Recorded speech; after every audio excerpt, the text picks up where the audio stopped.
Bonjour et bienvenue sur Camille Radio. Aujourd'hui, nous allons présenter notre émission Retour vers le passé, dans laquelle nous allons aborder la question de la scolarisation des jeunes filles au 19e et 20e siècle. À notre époque, les filles ont un taux de réussite plus élevé que celui des garçons à l'école. Du moins, les chiffres nous le prouvent. Comme le montrent les derniers résultats du DNB publiés par le ministère de l'Éducation. 92% des filles ont eu leur brevet contre 82% des garçons, soit un écart de 10 points. Preuve que les filles réussissent aujourd'hui nettement mieux que les garçons à l'école. Cependant, ce n'était pas le cas en 1880, époque où seulement 3500 filles étaient scolarisées dans les nouveaux lycées de jeunes filles. Au cours de cette émission, nous allons donc essayer de comprendre comment le taux de réussite des filles a-t-il pu autant augmenter. Retournons au 19e siècle où tout a commencé, précisément en 1850, date de la première grande loi de l'éducation des jeunes filles. Pour nous expliquer cela, nous recevons nos premiers invités, Baptiste et Raphaël, qui vont nous expliquer quelles ont été les premières grandes lois sur l'éducation des jeunes filles au 19e siècle. Bonjour Noria et bonjour à toutes et tous. On va vous présenter aujourd'hui les grandes lois sur l'éducation des jeunes filles au 19e siècle. Commençons par une petite anecdote sur l'éducation des jeunes filles. Savez-vous qu'avant 1924, les jeunes filles avaient un programme scolaire différent des garçons ? Et qu'il n'y avait que les jeunes filles bourgeoises qui avaient le droit de recevoir une bonne éducation. C'était malheureusement le cas au XIXe siècle, mais comme nous allons le voir, de nombreux progrès ont été faits durant ce siècle pour améliorer l'éducation des jeunes filles. Commençons par la loi Fallou. Votée en 1850, elle obligeait toutes les communes de plus de 800 habitants d'ouvrir des écoles pour filles. Mais cette loi ne concernait que les primaires et n'imposait pas d'obligation d'aller à l'école. Ce n'est qu'en 1880 que la loi Camissé crée les premiers lycées laïques de jeunes filles. Avant cela, les jeunes filles qui le pouvaient étaient scolarisées dans les établissements religieux ou l'éducation très stricte pour les jeunes filles. Cependant, la loi Camissé ne permet pas aux jeunes filles de passer le baccalauréat et est réservée aux familles les plus riches, la scolarisation au lycée étant payante. Les lois Ferry améliorent encore plus la scolarisation des jeunes filles, votées entre 1881 et 1882. Elles rendent l'enseignement primaire obligatoire pour les garçons et les filles. Désormais, toutes les jeunes filles âgées de 6 à 13 ans doivent aller à l'école. En conclusion, nous avons vu que toutes ces nouvelles lois ont grandement amélioré l'éducation des jeunes filles au XIXe siècle. Malgré tout, ces lois montrent que l'éducation des jeunes filles était très difficile et encore plus différente de l'éducation des filles aujourd'hui. Merci beaucoup pour toutes ces informations et de nous avoir donné le cadre général de cette histoire. Passons maintenant à un exemple plus concret pour savoir comment s'est déroulée concrètement la scolarité des jeunes filles au XIXe siècle. Nos prochains invités, Malik Timothée et Timéo, ont étudié aux archives départementales des Côtes-d'Armor les cahiers de Marie Le Gac et de sa fille Marie-Paul Salonne, deux figures féminisme breton. Bonjour monsieur et bienvenue. Bonjour Noria et bonjour à tous nos auditeurs et bien sûr nos auditrices. Nous allons vous présenter les vies de Marie Le Gac et de sa fille Marie-Paul Salonne qui permettent de mieux comprendre comment étaient éduquées certaines jeunes filles de la bourgeoisie à la fin du 19e et au début du 20e siècle. Marie Le Gac est née le 1er février 1878 à Morlaix, dans une famille bourgeoise et catholique. Elle eut le privilège d'aller à l'école et fréquenter un établissement tenu par une communauté religieuse. Les cahiers que nous avons consultés montrent qu'elles étaient très brillantes, son écriture était très élégante et son cahier très bien tenu. Par contre, les sujets étudiés durant sa scolarité étaient tous liés à la religion et paraissaient ennuyeux. Les textes recopiés étaient longs, difficiles à comprendre et aucun dessin ni illustration n'était autorisé.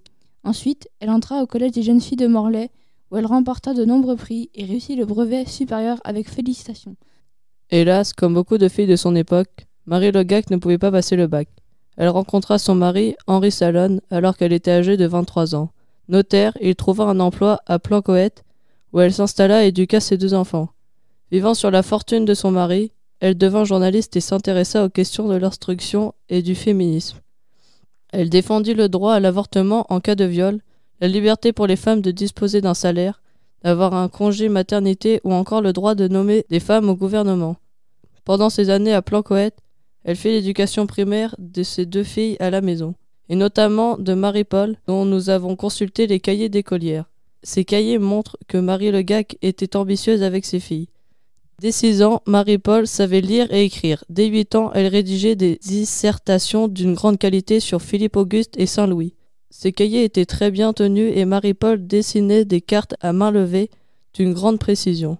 Surtout, l'éducation était vue comme une priorité par Marie Le Gac, comme le montre la phrase qu'elle faisait recopier à ses élèves dès leurs 5 ans. Après le pain, l'instruction est le premier besoin. Ce n'est d'ailleurs pas un hasard si Marie-Paul Salone, la fille de Marie Le Gac, deviendra une écrivaine et poétesse célèbre, recevant même un prix national en 1946, une année avant sa mort en 1947. L'étude des cahiers de ces deux femmes nous a donc montré que l'éducation des jeunes filles était prise très au sérieux par les femmes de cette époque, même si elles ne bénéficiaient pas des mêmes chances que les garçons. Merci pour la qualité de votre présentation et de nous avoir présenté le parcours incroyable de ces deux femmes. Comme l'a montré l'exemple de Marie-Paul Salone, certaines jeunes filles bourgeoises faisaient l'école à la maison. Mais la plupart des jeunes filles du milieu modeste n'avaient pas cette chance et allaient à l'école publique.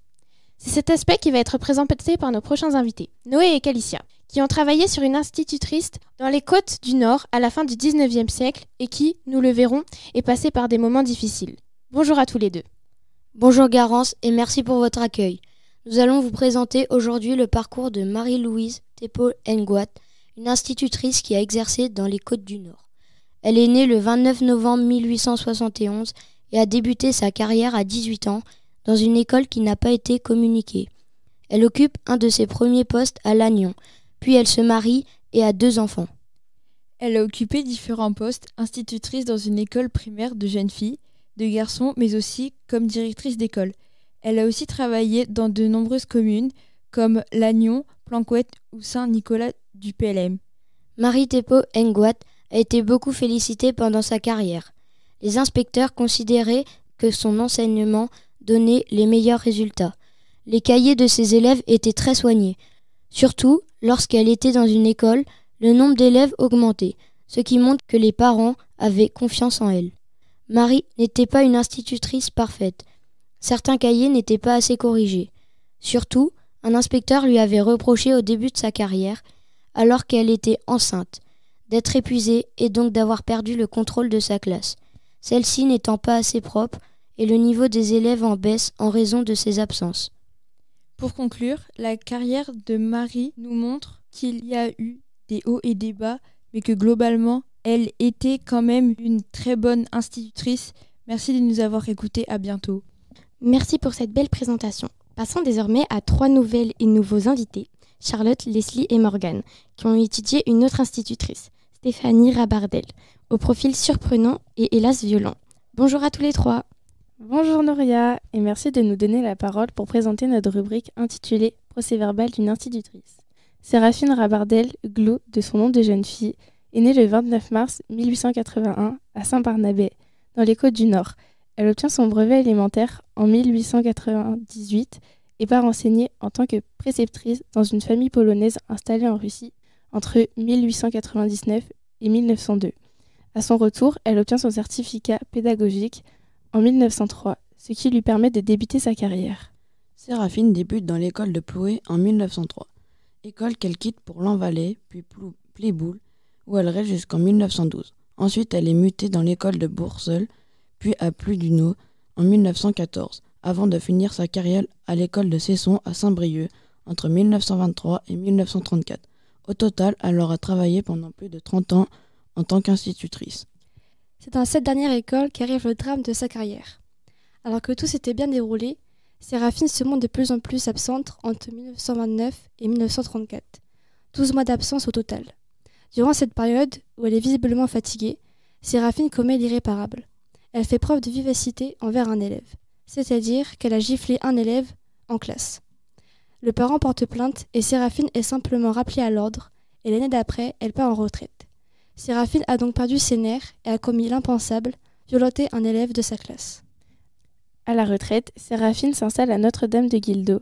Communiste, elle sera très active pendant la Seconde Guerre mondiale, puisqu'elle est arrêtée 2 fois et libérée en 1944.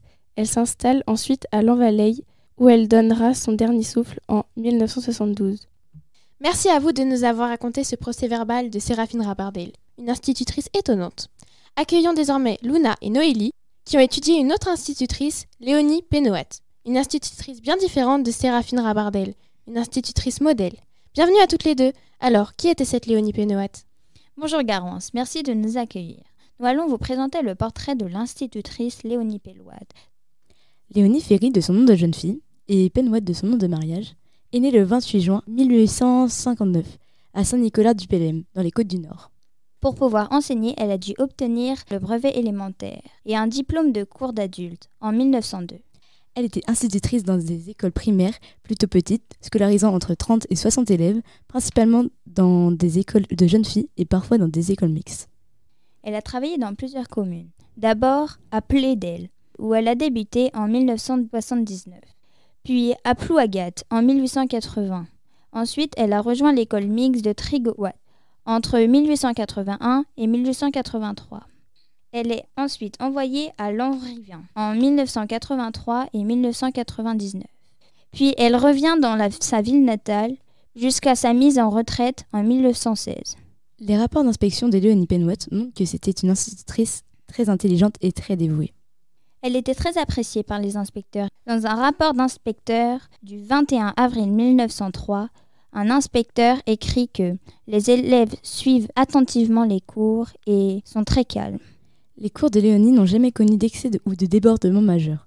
Par contre, le dossier de Léonie Penouat nous apprend que les conditions de travail n'étaient pas toujours satisfaisantes. Ainsi, dans l'école de Tréaugan, il est mentionné qu'il n'y avait ni cours de récréation, ni cabinet, ni jardin.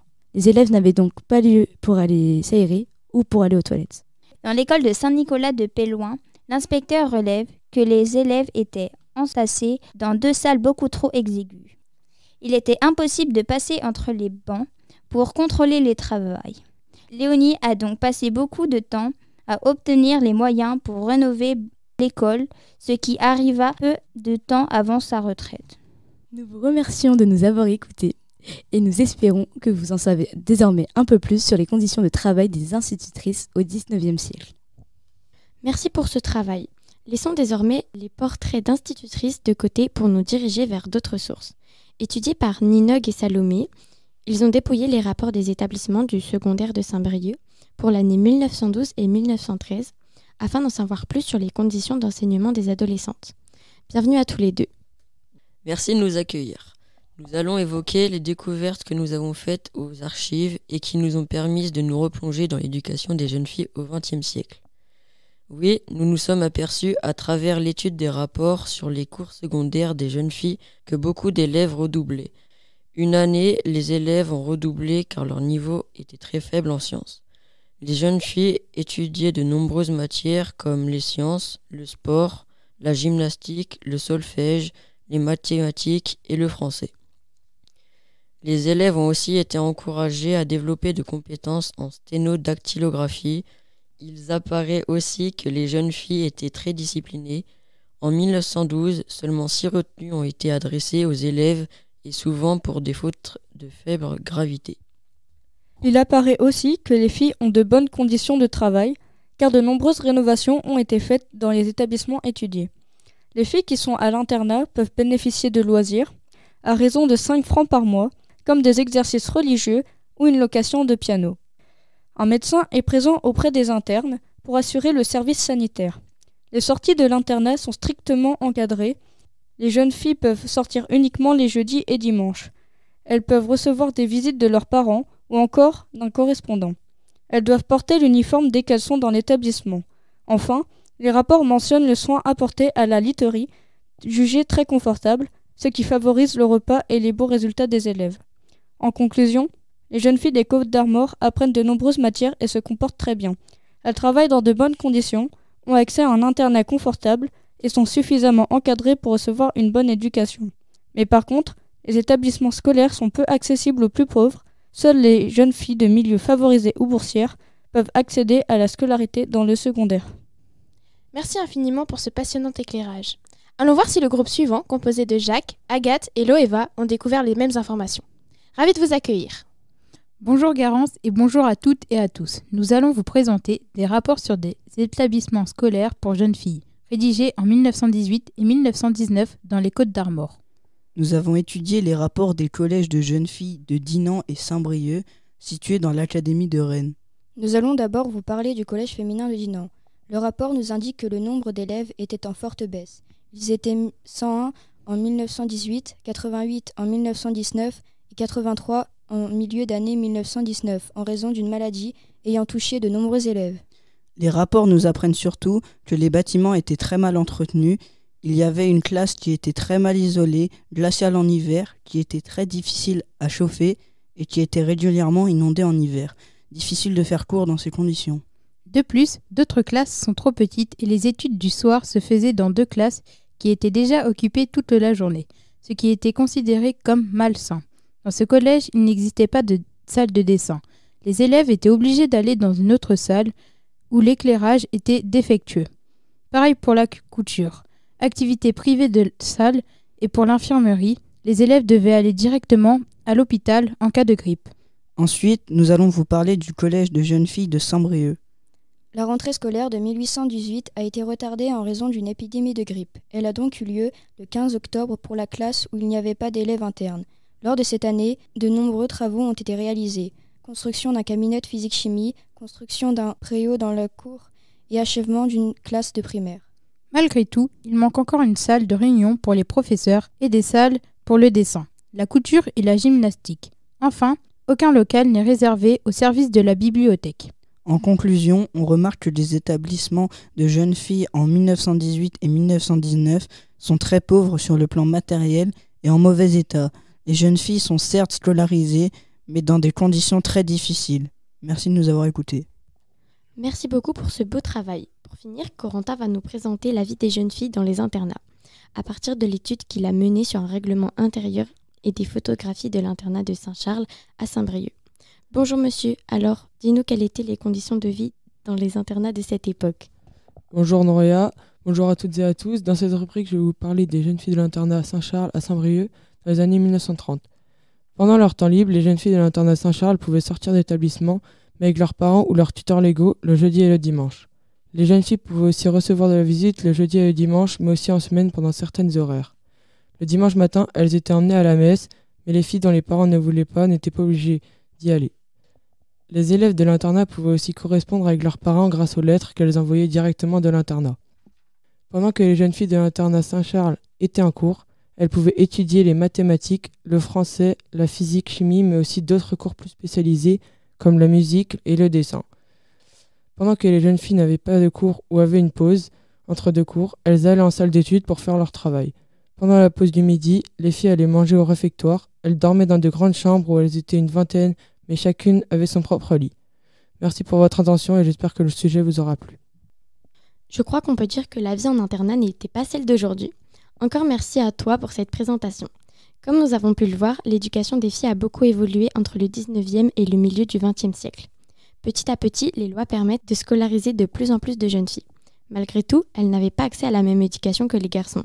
Elles n'étudiaient pas les mêmes matières, ne pouvaient pas passer le bac, etc. Nous avons aussi vu que les conditions d'enseignement étaient souvent inconfortables. Certaines filles faisant l'école à la maison, parfois dans les locaux dégradés et indignes et soumis à la violence des maîtresses. Notre émission touche à sa fin. Nous espérons que ce sujet vous a plu et nous vous remercions de votre écoute. Nous remercions évidemment les archives départementales des Côtes-d'Armor de nous avoir accueillis et de nous avoir soutenus durant ce projet. En particulier Madame Dolguin. Nous remercions également les services CANAOP et Madame Garnier de nous avoir accompagnés pour l'enregistrement de cette émission. Enfin, nous saluons nos professeurs, Monsieur Lenné et Madame Lestrade, qui nous ont accompagnés dans ces retours aux sources. Merci pour votre écoute et à bientôt pour une prochaine émission. Au revoir!